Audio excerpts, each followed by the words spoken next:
Bardia, how are you, man? Oh, sorry, we're on the phone as well. Hold on, let me hang up Are here. we? Yeah, can you end that for me? Ah, perfect. Done, done.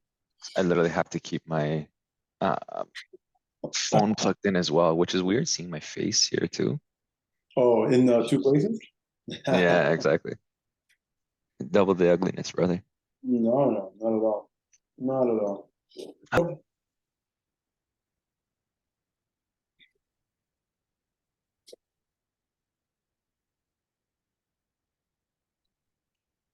okay, Yeah, good morning, today. Bardia. How are you? Good, buddy. How are you? Thanks for being here today. No worries, no worries. Thanks for having me. No problem. So, as mentioned, the video is recorded, so we'll upload it up onto our drive, so that way the members can jump on and take a look at it and share with them how to get this deal approved. So, Sweet. let me just quickly introduce you. So Bardia is a broker at DLC, Dominion Lending Centers. Very, very versed, very pragmatic in his assessments and dealing with clients and helping them structure their deals. Obviously, we know in this market, in markets in general, people don't really buy houses.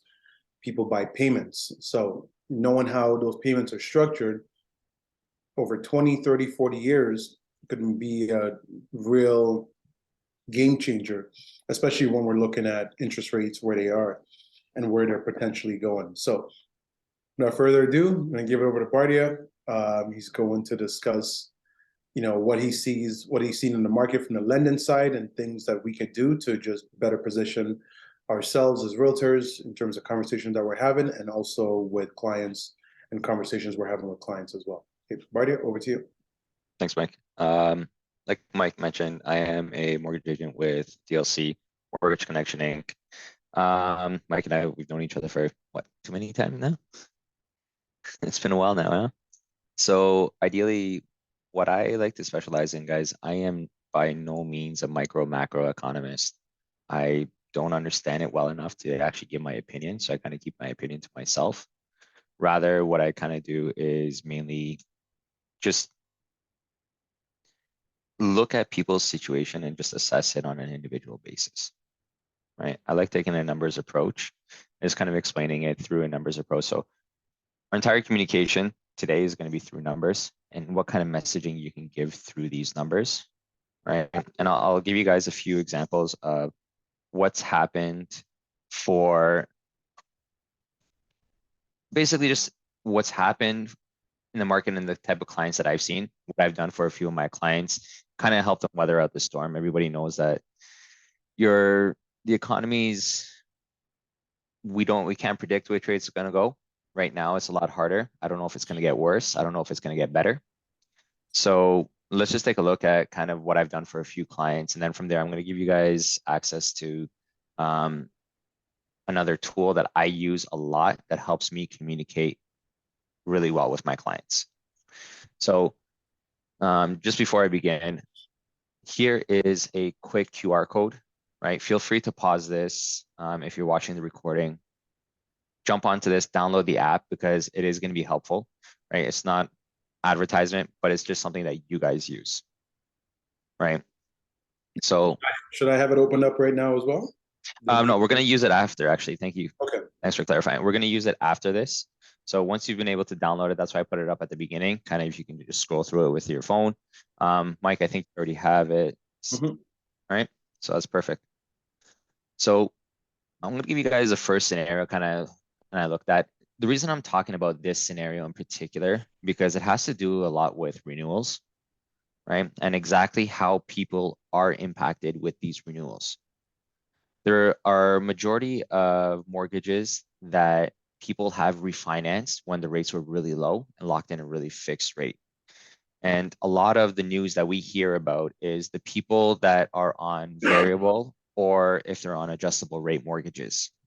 And those of you that don't know, a variable rate mortgage, your payment stays static. However, your principal and your interest do change throughout this. So as the interest rates increase, right, your actual principal will decrease and your interest rate will go up. And the same thing, vice versa. If your interest rates go down, your principal is going to go up, right? But your payment is going to stay the same unless what you hit is what's called a trigger point, meaning that your payments no longer cover the interest that you pay no longer covers throughout your payments. Okay. And there's some actually caveats though too that you guys should become familiar with. So here's a client, 73-year-old man, lives in the basement, right? And he rents the upstairs for $2,600 a month. Now, a lot of people, they're finishing up their basements, taking out some equity, and realistically, it's what they need. And instead of downsizing into a different home or anything like that, they're deciding to live in the basement and get the capital through the upstairs. So this client in particular, that's what they did. All right.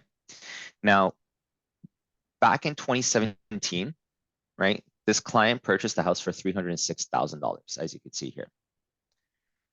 Right. On the purchase date, they had a mortgage of $292,000. Right. And after 10 years of payments, their mortgage was about $186,000. So 5 years ago, right, their payment was $1,279. That was what their mortgage payment used to be. Right? Their interest rate at their variable was 2.68%. Now, as we know, variable rates went up. Now, there's another component that I'm going to bring up after in a different scenario. But this client, when they renewed, what actually ended up happening is now the new offer was at 5.19%. But here's the most important thing, guys. Back then, their mortgage amount was $186,000 and their payment was shy of $1,300. Since then, they've paid almost $50,000 towards their principal. So now their mortgage is only $137,536. But their new mortgage payment is $1,748. Why do I give you guys this example in particular? Because a lot of people, they have their houses for a long period of time. And it's not just the people that are younger, it's also the people that are older that are being impacted significantly, right? So when their mortgages do actually renew at this higher rate, they now have 10 years. So this one in particular, right? At 15 years, they had 186,000 to pay off.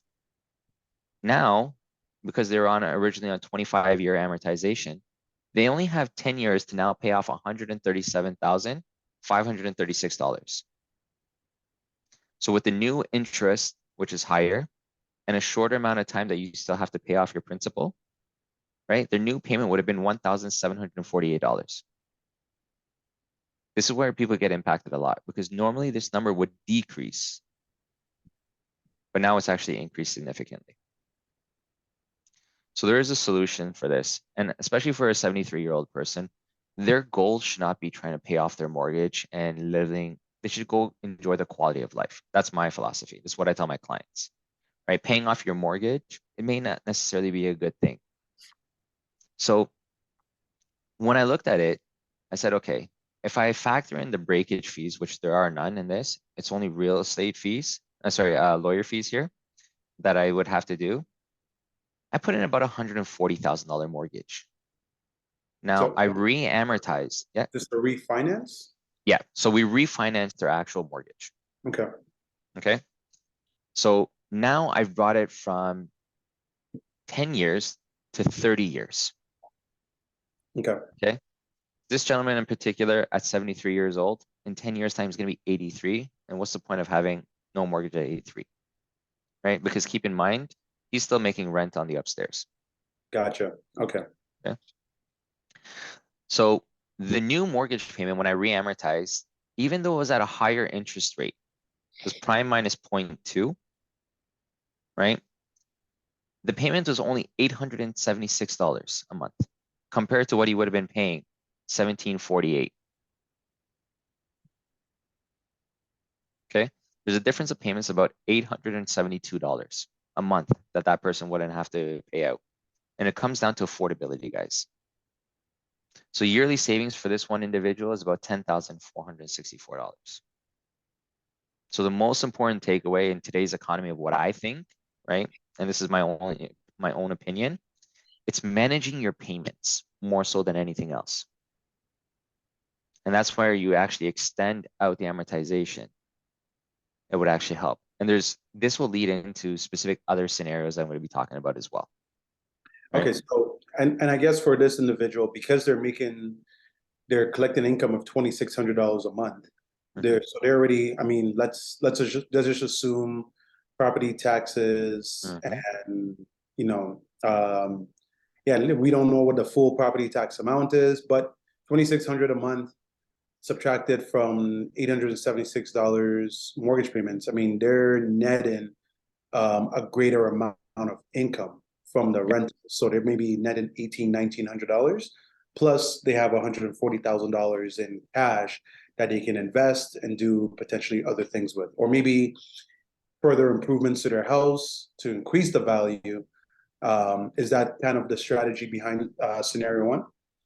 Scenario one, that's what you can do. But in this particular client, I didn't want to improve the house value or anything like that. It's kind of like a newer house. It was built in 2007 in particular. But there are other scenarios that exactly what you just said will become a lot more apparent. Got it. Okay. Okay. Well, yeah. I mean, I see the benefit of it right away. I mean, if I mean, 73 years old, so I'm assuming they're retired or they're close to retirement. Yeah. But also they just have better cash flow, especially now with the higher cost of living, with food and groceries. If you're 73 years old, you know, you probably have regular medical checkups. You know, your medical expenses are maybe a lot greater. And, you know, if you don't have a source of income and more of your money is going towards your mortgage payments than what it was 5, 10 years ago, that doesn't make sense either. So I could see how this scenario could be beneficial for somebody at that age. And then, you know, when they're done with the property, they can will it to families and family members, and there'll still be equity in there for those individuals. And it's a cash flowing product at the same time. Exactly. 100%. So that said here, let's go on to scenario number 2, right? This one is more so towards opportunity cost and timing, right? I know a lot of clients, perhaps, I know, Mike, you run into the same situation where your clients say, I want to wait. Let's see, right? Or they want to time the market because they're real estate experts. Exactly. Everybody's an expert. I literally say that I'm not an expert, right? I'm just going to guess as best as I can. Okay. So this client in particular, I was trying to convince him, he actually did not listen to me at that time to do this. He thought that it was going to be better later. And the opportunity cost was significant for him. So purchased the house in 2021, all right? And he originally purchased the house for $730,000. Okay. He put a decent down payment, right? So his original mortgage was only $584,000, right? And right now, after 1 year of mortgage payments, that client had a balance of $569,665. So the principal that they paid was approximately, give or take, like 15,000, right? Just shy of 15. So now when we hit our peak in 2022, right?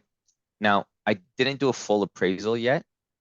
And this client in particular, I just did a general market value. So the upgrades that he did was not taken into consideration. But looking into this, the appraised value that we're estimating is about $920,000. Okay. So in particular, this client was a government worker making a salaried income of about $121,000, right? But he had accumulated about $45,000 in debt with the upgrades. And that person decided to use a lot of his credit cards and line of credits. For the upgrades. Exactly. Okay. So at that time, his rate was prime minus 0.5, right? I was able to get him prime minus 1.1. Okay. Now, the goal for this client in particular was to take out as much equity as he could in order to buy the next property, right? So I'm not going to talk about the income qualification in particular, Yeah, but that's I am fine. going to talk about this part in particular. The maximum he can borrow is only 80%. So when we have a high appraised value, it's back then and we can assume it's like, hey, listen, 920 is probably going to come out at 980, Mm-hmm, mm-hmm. right? We're Also, in a conservative value estimate. exactly, Okay. exactly. So right now you're looking at the maximum that he can borrow is 736. So he could potentially have 166,000 just over to work with. And this is also if he had or they had decided to refinance. Yes, exactly. So to break that mortgage that he currently had, which was variable, right? And one thing, just for everybody to know, guys, there's two ways to break your mortgage, right? Sorry, two different types of penalties. Either 3 months interest or interest rate differential. Okay, I'm not going to talk about interest rate differential because every bank technically calculates it differently. And the Okay. only suggestion that I give to all my clients is call your bank and ask them if I were to break my mortgage today, what would be the penalty? Because their systems and only their systems would be able to tell. I can only hypothesize and I can tell you it's going to be wrong. Right? So the other one is 3 months interest. All variable mortgages, their penalty is 3 months interest, guys. Okay. Okay. So your debt for the client was 45,000.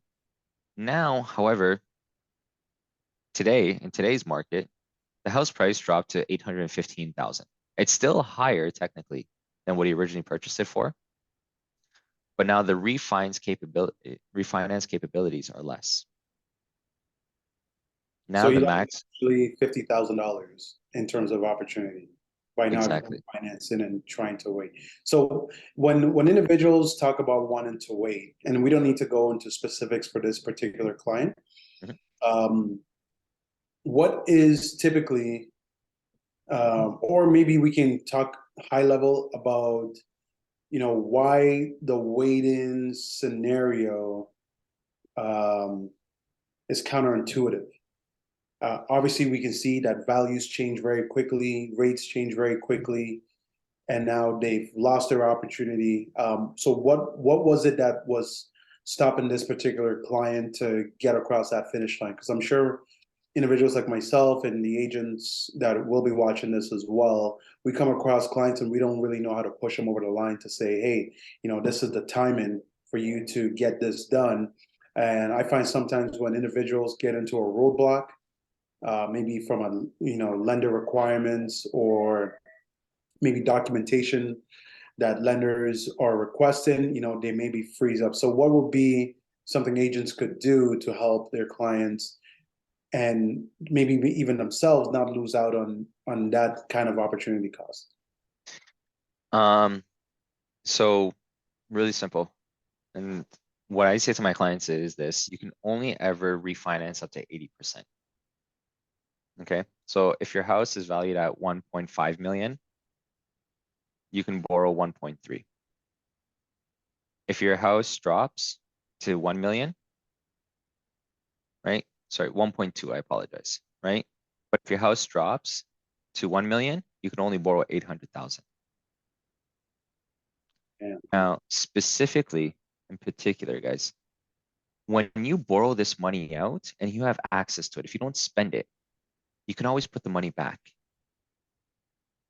So if your plan is to actually do an investment property and you want to take out the money, your opportunity cost is, in my opinion, two things. Now, I'm not perfect at this, but it's going to be the interest that you pay on that money that you take out. So if you take out $300,000 at today's rates, 5%, that's $15,000 a year. However, if your value drops significantly, you won't have access to that. Mm. You won't have access, but if you've already refinanced, you already have access to the funds. Exactly. Right. So now let's say you refinanced it let's talk about that one client in particular, all right? So the 1.5 that goes down to 1, all right? Originally, that client in particular would be able to borrow $1.2 million. Okay. And they all income qualify at this point. Okay. I have this in particular right now. This is a client that I'm working with right now. Now, their house dropped in value, not to 1, but I'm just going to put a simple number. It dropped $500,000 in value, right? However, before they could borrow 1.2, now they can only borrow 800. So that spread they cannot have access to again. So if they did it sooner and kept it in there, even if they're waiting for later on to make the investment play, right? If they just sit on that money in particular and then wait for whenever they're ready to make that decision, the only loss that they have is going to be that money that they actually paid interest on. So the additional, let's say it's 500K that they took out, you know, at 5% interest, that's $25,000 a year. But I'm sure that the risk that they're going to take is going to be more than a $25,000 gain. Does For that make sure. sense? With their potential upside of whatever they go into. Exactly. Okay, so yeah, so I mean it's crazy to see how much values have dropped. Would you still recommend if there's enough equity, for example, in this scenario, even though it dropped, I mean they still have access to 118,000. So I guess taking the 118,000 is better than waiting another 3 months, 6 months. Would you, is that a conversation you would have with the clients? I would, yes. Mainly because if they don't use it, put it back, guys. You can put up to 20% back without any penalty, Okay. right? Okay. And the interest off of that 118 now is 5%. But maybe that's down payment on a $600,000 cottage that would be cash flowing. I don't know what the situation is. But Yes. if that's what your goal is, take out the money soon because your amount, your net worth stays the same. You still hold on to it. If you put it back in, well, you paid off your mortgage, right? And if it's in your bank, your net worth is still around the same. Yeah. Okay. But there's one other thing in this, Mike, that I just want to bring to your attention. You can see that the remaining mortgage now is actually higher than what it was. Oh wow. Huh. That's You know interesting. why? Yeah. So this client was on a variable rate, not an adjustable rate mortgage. Mm, So, and their payments didn't change, even though that their interest, because they had a lot of equity. okay. So banks are allowing the people to just pay their payment because remember, the banks are worried about their payments going up though too, right? And they're just adding it to the actual value because now there's enough equity in this particular home that not a lot of homes have, Yes. right? So now this person has paid this much more in interest, Got it. Got it. right? And has been paying payments for this entire time. So now they're getting negative equity. Wow. So things change. Things change a lot. And keep in I mind guess when you also, refinance, you got to pay that off. and I guess also because I mean they just haven't been in the market long enough. I mean 2021 to 2022 or let's say 2023, that's why their equity stake, even though they've been making payments, is negative. So this is an example of, I guess, not structuring yourself well. And if this looks like this on a $730,000 purchase, on a $2 million purchase, it must be through the roof. Yeah. We're talking potentially 50,000 more Mhm. in negative equity. Yeah. Yeah. Wow. So I want to speed this up because there's a lot that I want to get through, but Okay. these are Yeah. the types of things that people are not realizing, right? Okay. I'm just giving you guys examples on a case by case. So really simple, what do actual interest rate changes impact? Like how do they actually impact just on a dollar value? Mhm. Okay. And these are the 3 different scenarios, right? On a stress test. So this $100,000 income on a 30-year amortization right? At the original 5.25% stress test, they could have borrowed $517,833. Now, this is at zero payments, et cetera, guys, right? Okay. So there's going to be some differences, but I Yep. want the main point that I'm showing you here is what is that impact difference? That same 100,000 now at today's rate, which is 5.24%, let's say, right? And change it, the rates are changing every single day. Now they have to add 2% to that. So now they have to income qualify at 7.24%, even though that they're fixed. So, well, Mhm. guess what? It's 421,000, almost $100,000 less. And this is what the numbers impact exactly. Their buying capabilities. And this is why we're seeing a decrease in pricing, because what they could have qualified for before, and this has nothing to do with the payments, guys, right? Same thing, 150 from 814 down to 662. 250 from 1.4 down to 1.144. Now, if it's an insured product or an insurable product, which you need at a 25-year amortization, right? Your 100,000 goes from 476 down to 397. Wow. So you have to pretty much, I mean, you can't get anything in Toronto for 397, 400,000. So we're No. talking individuals earning $100,000, and let's assume this is household income. Yeah. $100,000 household income. Their buying capability today with 5% down is $397,000.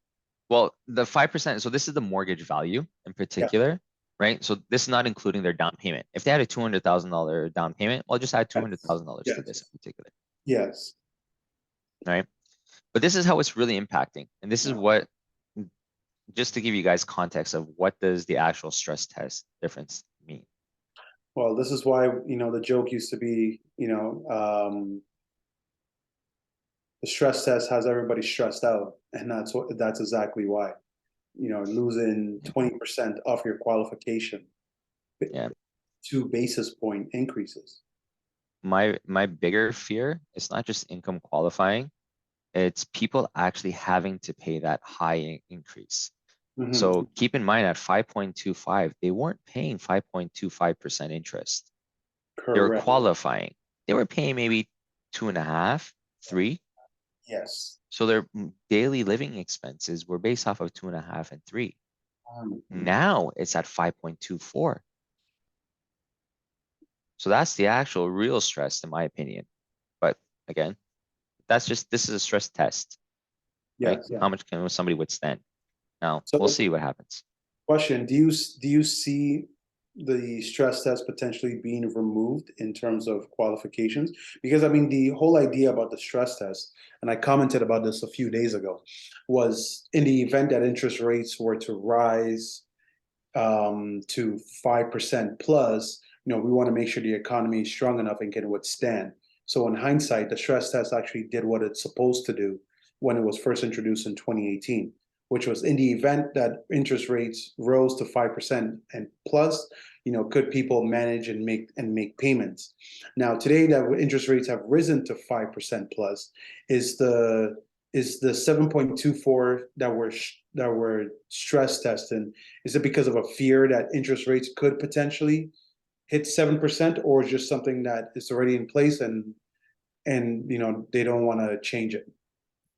So in my opinion only, um, I actually think that because of today's economy, it now reaffirms that the stress test is really important.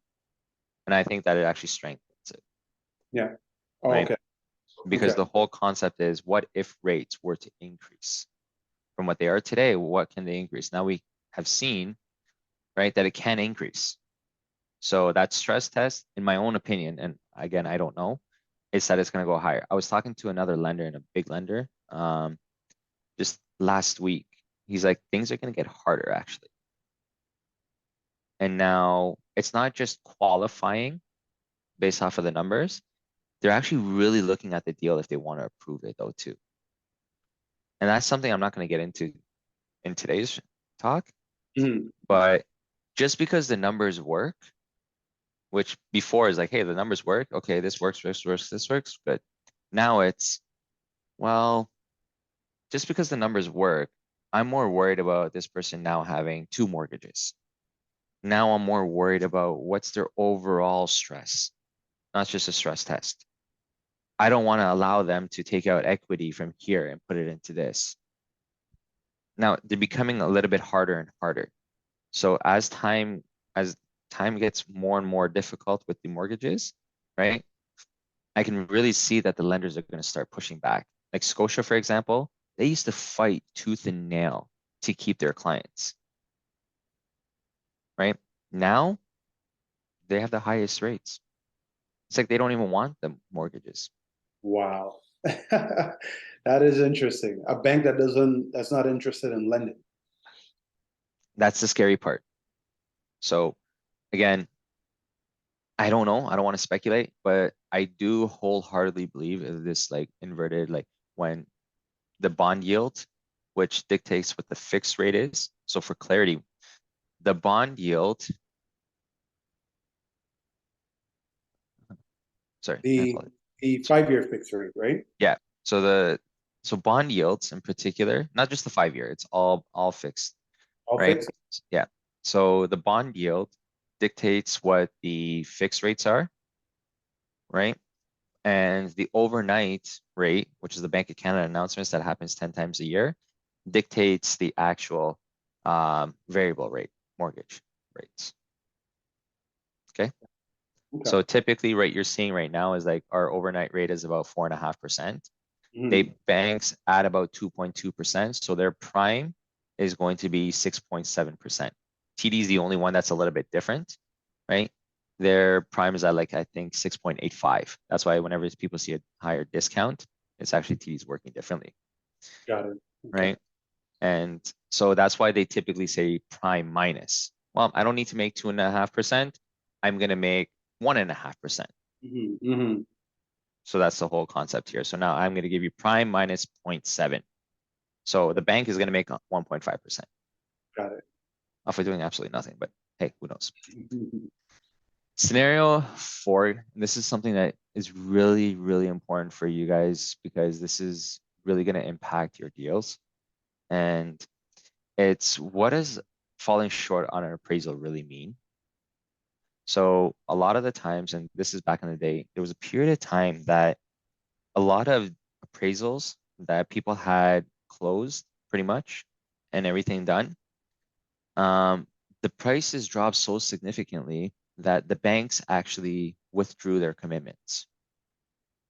So they Before had to get a closing. new exactly before closing, right? Sometimes, like most of the time, like they're lucky, they're okay. But there was some people that were actually saying, no, that appraisal is too high.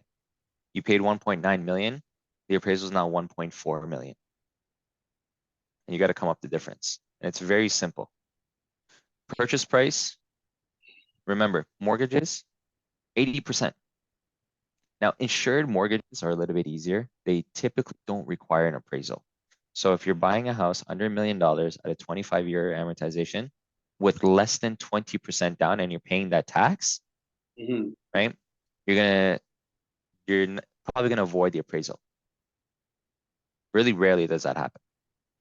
Okay, so question, is it an advantage for purchasers that are buying under $1 million?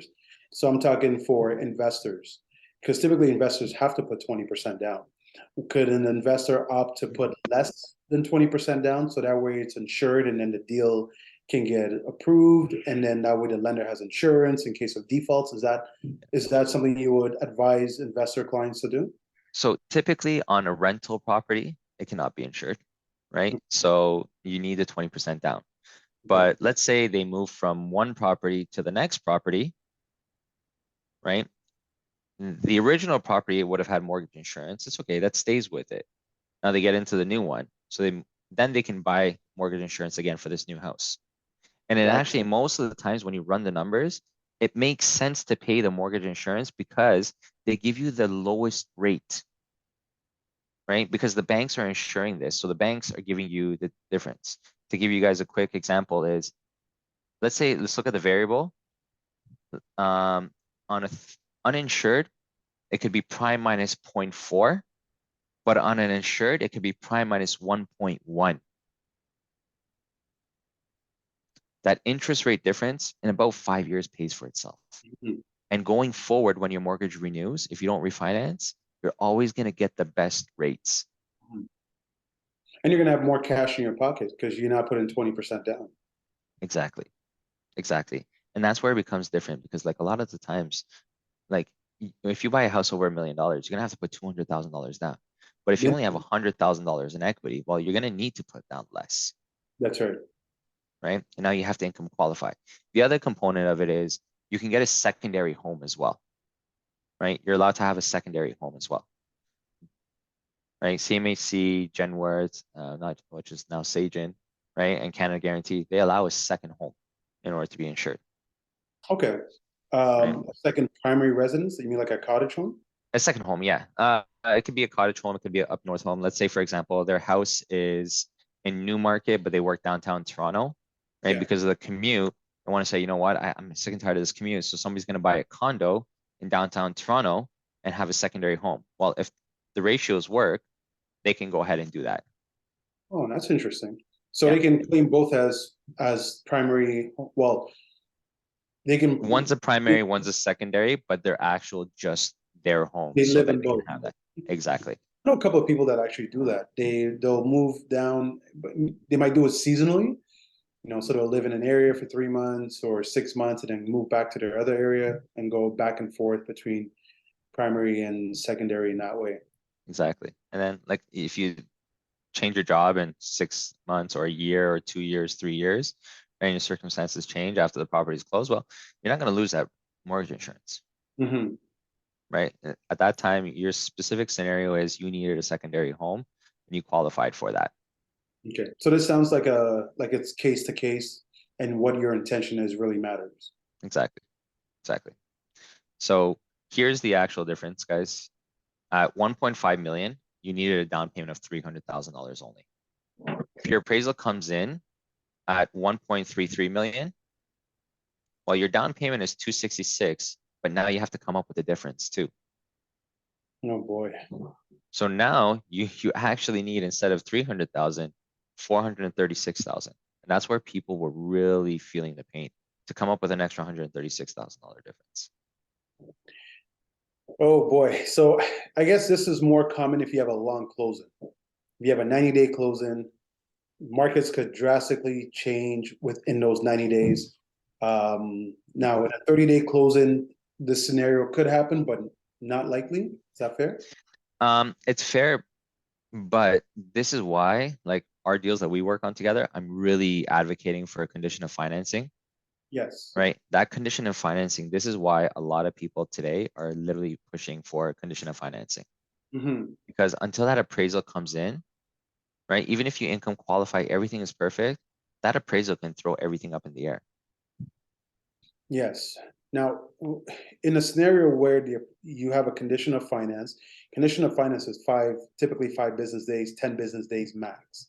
So an appraisal is performed, appraisal comes in, the appraisal says, okay, it's worth 1.33 million dollars. You Mhm. you go ahead and you waive financing because now you have a firm deal, but you're not closing for 60 days. Is there a chance that the bank can come back and reappraise again, and then your 1.33 is now 1.2, and then this The, 136 difference is even worse? to be honest with you, there's always that chance, right? The banks have every choice until the mortgage is Yes, closed. The mortgage is not closed. Just because you real get a estate is commitment risky. letter doesn't mean anything, Yeah, real estate is risky business. right? Risky business. It's not really happening, Yes. right? That much. Back then it was like a huge difference.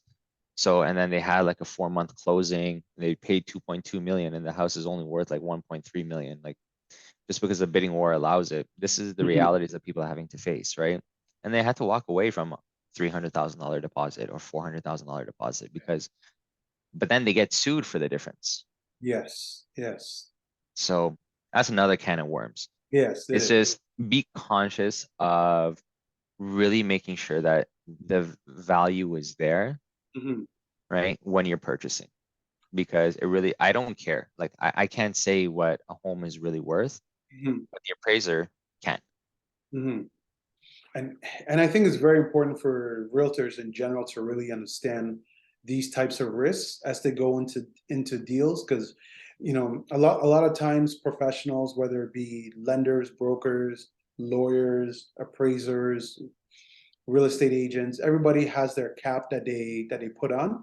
And once they waive finance and they think their job is done and they become completely unplugged and unattached to what's going on, and they don't really hold the deal to make sure that the deal, is safeguarded into the finish line.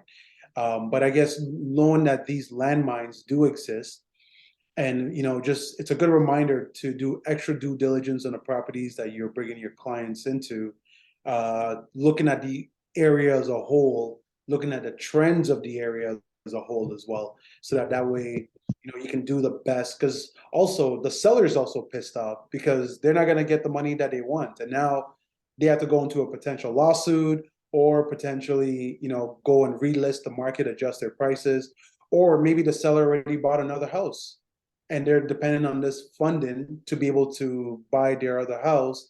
And now there's a lawsuit going on with multiple parties because nobody put an appraisal in place on the first purchase. Exactly. Exactly.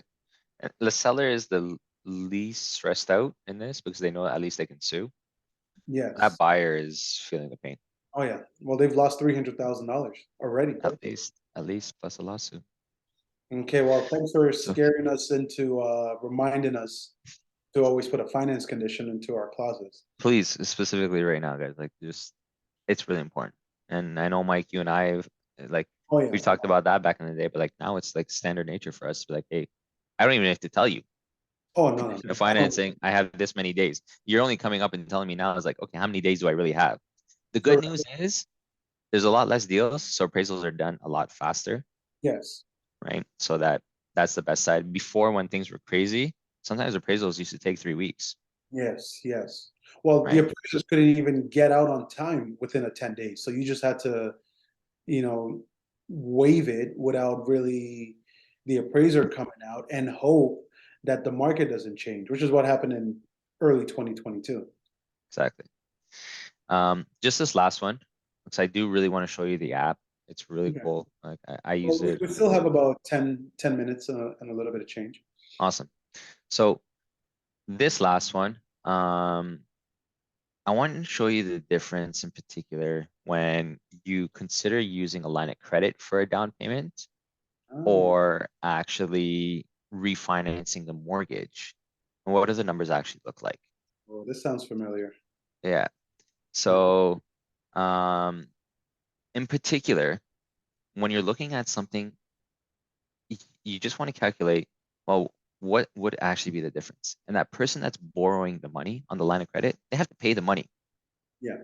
right? On a shorter amortization, because lines of credits you calculate at 25-year amortization, not a 30-year amortization.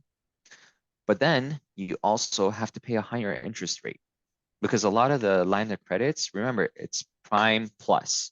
I think HSBC has the best right now, and I don't know if they increased it to prime, but it used to be at like prime minus 0.15, right? Now most of the lenders are realistically prime plus 0.5% on a secured line of credit. So on a HELOC, home equity line of credit, right? You're getting prime plus 0.5% in most cases. Scotia Step, everybody, like that's pretty much what you're looking at. And prime right now is at 6.7%, guys. So all the private lenders, you're going to see a lot of private lenders turn around and say, I'm sorry, I cannot renew. Well, it's already happened. It's already happening. I have clients that were going through that at the moment. They have a 1 year private renewal time is coming right now. And the private guys who are usually borrowing money from lines of credits at cheaper amounts to lend at higher amounts, Mhm. you know, that delta is closing very, very fast. So a lot of them are choosing not to renew. Exactly. Well, your opportunity costs at 3%. I was actually talking to a broker friend of mine, and he lends out his money on a line of credit though too. 6 months ago, I was telling him like, "What are you doing?" with variable rates, and now he's not renewing anybody. And guess what? Everybody's getting hurt. So you might see, again, I'm not speculating, I'm just telling you what's happening on the Mhm. daily in the market. I mean, there's going to be a ripple effect of when a whole bunch of private lenders that were kind of the bridge that were necessary, absolutely necessary in this market. When a lot of those guys can't support that market base, there's going to be a ripple effect in certain parts of the city for sure. Exactly. So let's take a look at this client. They had 141,000, just shy of 142,000, right? Their payments on accelerated was about $850 biweekly, right? They had 7 more years to pay this. An older couple, very similar situation. So that first one that I was telling you guys, I showed you that one, but now I'm showing you how their children can utilize their credit, so their actual equity, into buying that next house that they want, because majority of purchasers, they're getting gifted down payments. Yes. It's hard to come up with a couple $100,000 down that you need right now with today's market. So what does that really look like in particular? Monthly payment on accelerated biweekly is actually $1,841 a month. Okay, you don't just multiply it by 2. There's 2 extra payments a year that they pay with biweekly. Yes. So their interest rate was 2.89% fixed. It's a Okay, good interest rate. it's great. It's great. They had a line of credit, they can and I think they actually have to reply for that line of credit, but their interest rate on the line of credit is prime plus 0.5%, so 7.2%. So now if I'm amortizing that over 25 years, my monthly payments to borrow 240K, well, it's $1,729 just for that. Now, on top of the mortgage payment, they have to pay $1,729. Okay. So total payments is $3,570, I'm saying that again, not including 2 main points. Their renewal when it comes up, because they may not have 2.89%, even though they still have 2 more years, right? Mm, But also, the most important part is this line of credit. What if the rates go up here too, that's true. right? It's And true. this is not including the actual mortgage payment that that person has to pay. So their mortgage plus 1729, which is like, let's say $4,000, Hmm. right? If you're making 100K, it's kind of hard to pay 1729, right? Okay, So so this is a client, older couple, 140,000 balance mortgage remaining, looking to um take out some money, buy another property, and they're looking at the options between a home equity line of credit, which is kind of the popular choice for most people, or a refinance. But now that we're looking at the numbers, we're seeing that the the home equity line of credit is not, it doesn't give you a peace of mind in terms of what your payments will look like over over 5 years, over exactly, 8 years, over 10 years, exactly, versus a refinance option is, I guess, what we're looking at now. exactly. So now for that same 240,000, right? If I were to add this here, your payments are only $1,081 accelerated biweekly. But Yeah. your new mortgage payment is only 2,163. And if I don't go accelerated, it's cheaper than this. Yes. So Yes. now, if let's say at that time that the child was going to pay the difference, right? Well, if they pay $1,336 instead of 1729, it's almost $400 difference a month. That's a lot. Every single month you would have had to pay Because most majority of likely its interest. the parents are borrowing this money to help the child finance Exactly. their purchase, which is very Exactly. common in this market. Exactly. Now here, instead of paying 1841, if they just refinance the same amount, like the first scenario that you guys had seen, their payments would only be 827 because it's a lower interest rate. So 827 a month now instead of paying 1841. CPP, EI, and all this stuff, guys, it really helps. Now they have $240,000 that they could live off of. So that's why a lot of times you don't pay taxes off of debt. So refinancing that out, it would take a long time, even if you're making $1,000 a month, to get access to $240,000. That's a lot of months. Yeah. So I'm not going to go into that today. That's something else that we can talk about, right? But even for like people that are retiring and stuff like that, sometimes it makes sense for them to extend out their payments before they retire because they income qualify, right? And realistically get get 200, a lump sum that they can spend off of that. Right? We're not going to get into financial planning today. We don't have the time as we're running short. Yeah. But here's the difference, guys. The key takeaway to get access to that $240,000, and the whole point here is talk about payment management. Instead of paying $3,570, you can have access to the same amount for $2,163. Right? And then this is going into a little bit more details, in particular, if they paid off after 3 years and whatnot, how much would it really look like? Okay. And when I look at it, they're still winning. Yeah. And then the beauty of it is, well, guess what? Your payment management again will come down when the rates do eventually subside. Yes. And this is what you're looking at. Yes. So this, when it comes into it, sorry to interrupt, Bardia. So this is, let's assume that they refinance on a new 5-year term. What you're saying is in 5 years, we can assess interest rates. Most likely you won't be at 6, 7, 8% as we are right now. Interest rates will kind of normalize into the 3 to 4% rate mark. Exactly. The most important takeaway in this is if you're having a hard time paying, which a lot of people are, refinancing and extending it out, yes, going on to a variable, your payments are significantly lower. But if your goal is to pay it out in the same amount of time, do it.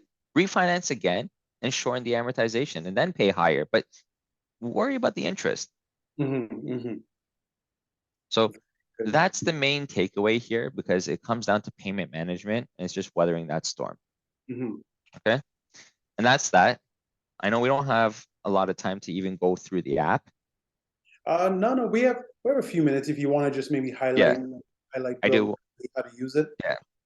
Because I use it. It's on my phone and I use it all the time when I'm out with clients. You know, because everybody, again, you know, everybody wants to know what do those payments look like? How do we manage the payments? How do we budget? You know, with groceries and gas and food and diapers and all that stuff. So I use the app quite regularly, and I find it's pretty easy to use as well. Awesome. So if you guys had access to it, it's a mortgage toolbox. It has some really simple calculators, right? You're not going to have the stress test one. Sorry, you're not going to have the refinance analyzer. That's only for me over here. But you guys will have access to the purchase calculator, the stress test, the land transfer tax, right? The comparable side-by-side, simple mortgage calculator. And your clients can actually pre-qualify themselves just by clicking apply now and ask you the basic questions. So in 60 seconds, you can kind of see how much they can actually do. That's amazing. Right? But this is how I use it. And this is some tricks. And if you really want to kind of go through it, I'm happy to jump on a call, just kind of go through it with you. But as you can see, like right now, I'm saying today they're going to buy that house for $1 million. Okay. Now, if I click on this, the amount I can click auto. So I need to know exactly what's the minimum. Well, 200,000. And there you go. I can also make it a percentage and whatnot, but it will tell you that you can't do it. And the good thing is you can change the amortization. So if I change the rate, let's say on a, let's say 999,999, I go auto.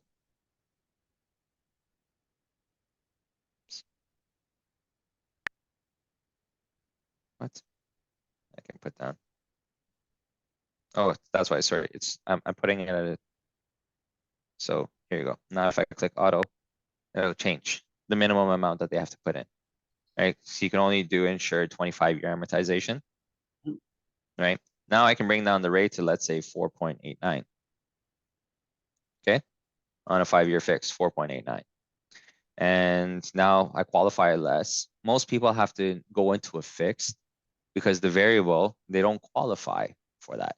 So now they can qualify at 6.89 instead of having to qualify at, let's say, 7.59. Mhm. Okay. You can enter real quickly. I like looking at the mortgage payments and what are they actually going to. So if you click on that, you can see what the monthly payments would be here, what the biweekly, accelerated biweekly, weekly, accelerated weekly, and semi-monthly. Okay.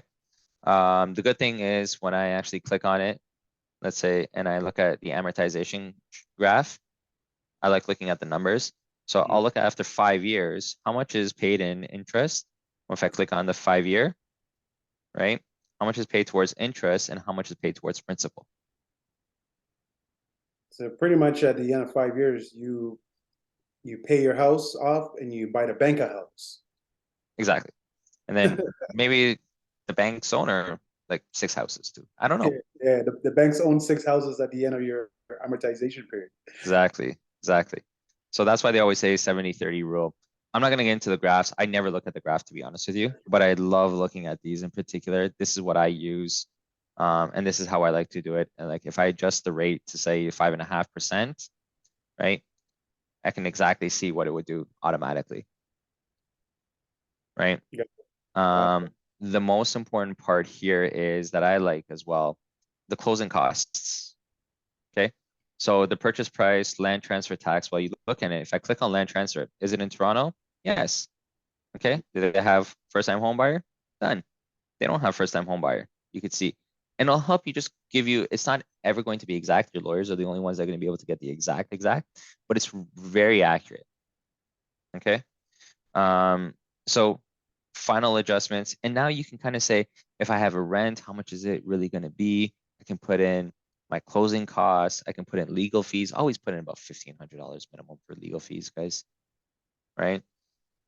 This is what I like to use. Weird. This helps me communicate really fast. Now, Okay. this is a great tool, Bardia. I mean, I didn't Yeah. know it had all these features, and I've been using it for months. Yeah. Go Just on stay. apply now. And the best thing is if you share app, right, you Mhm. can share it and then literally you could text it to somebody automatically. Mhm. Right? And then they can download it and then you can help them engage. What is a land transfer? What is the difference between a 4.7% and a Yeah, 5.5%, right? And yeah. then you can pre-qualify. And then the stress test is great, guys. Stress test, what's your income? I don't know, 150,000. Now you can ask some basic things. If you're looking at the property tax, if you know the property tax, you enter it. Let's say it's 380,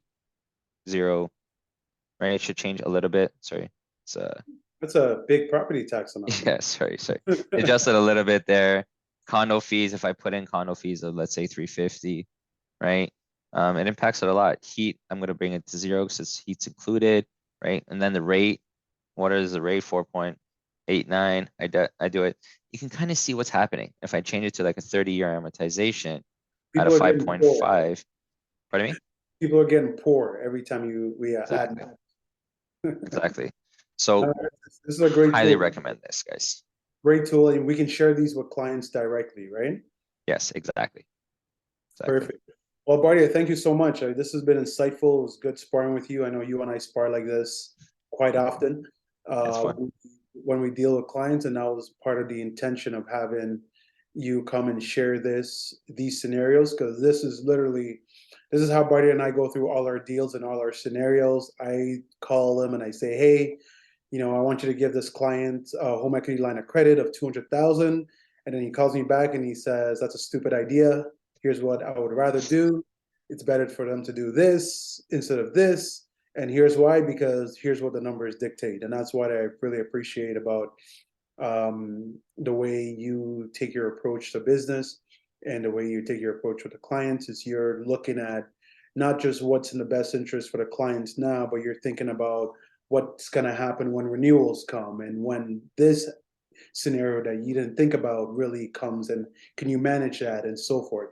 So really thank you for the time. This recording is available. We'll make it available to you too, Barty, if you do want to share it and chop it up as well. And for individuals that have questions, where can they reach you? Do you mind putting your contact information in the chat? I think. Yeah, absolutely. I have it right here. I'll share it with you guys again, right? Okay, perfect. So There you there go. we will end on that note. Bardia, thank you so much. Enjoy the rest of your day, and we'll be in communication soon. Thanks, Mike. Thank you, Have a Julia. Thanks for the recording. We can turn it off, and we will have it uploaded on the website very